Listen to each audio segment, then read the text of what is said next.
Some of the scientists at the symposium showed me how the Torus has been encoded by different cultures for millennia. Apparently, ancient cultures had embedded this code in the most enduring forms then possible, in stories, in icons, in alphabets, and buildings. Here we are at one of the world's oldest sacred sites, the Osirian Temple at Abydos, Egypt. Very little writing is found in the Osirian Temple. However, there is one very significant piece of information in that temple. It is a very faint but clear and precise drawing. It's not etched into the rock, it's not carved, it's burnt into the atomic structure of the rock in some extraordinary way. Nassim has decoded the Osirian symbol in 3 dimensions. Since our world is not two-dimensional, it makes sense that codes relaying information about our world also wouldn't be limited to flat designs. His 3-dimensional version of the Osirian symbol starts with the vector equilibrium, a perfectly balanced force field with 12 equal energy lines radiating out. They stabilize its center like the 12 spokes of a wheel. The primary pattern of balanced energy flow around this structure is the torus.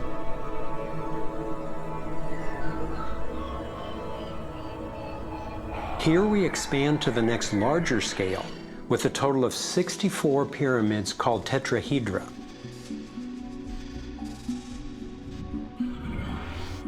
If we then put spheres in representing the toroidal energy field surrounding each of the pyramids, and then we drop away the pyramids,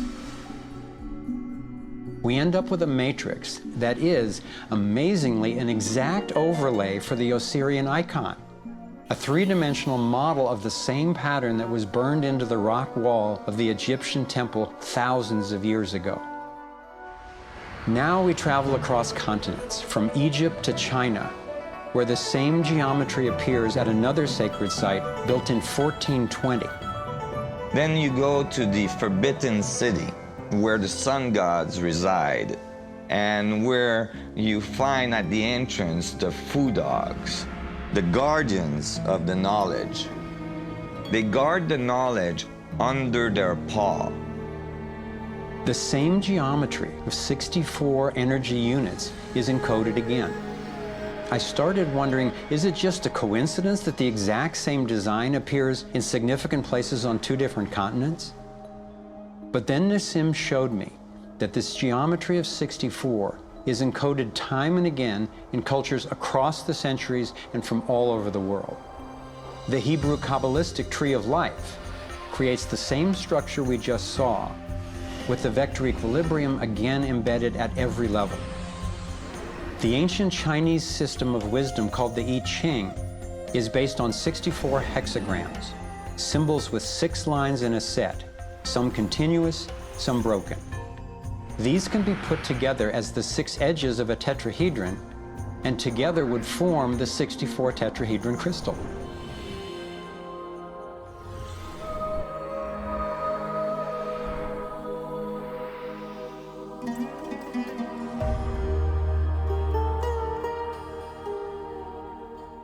This same pattern shows up in modern scientific research. The double helix has an alphabet of 64 codons that are used to encode our human DNA. I had seen that there was advanced knowledge of the living geometry of the universe thousands of years ago, but how on earth did they know about it? Most of the stories of ancient Egypt and Mayan and Incas talk about sun gods coming to the earth and teaching them engineering and writing and all of their science. I started to wonder if all these sun gods were not advanced civilization coming from another part of our galaxy. These texts and many ancient cultures describe them as coming in flying boats, or in the Vedic tradition, flying machines, and so on. There is many mention of these sun gods coming through time.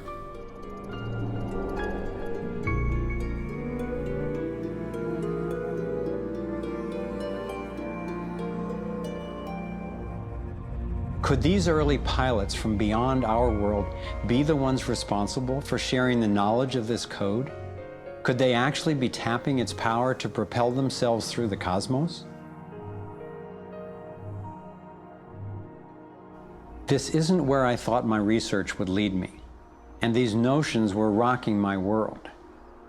But Nassim has impressive evidence to back up his theories, and I could see no other rational way advanced math and physics concepts would have been recorded over 3,000 years ago.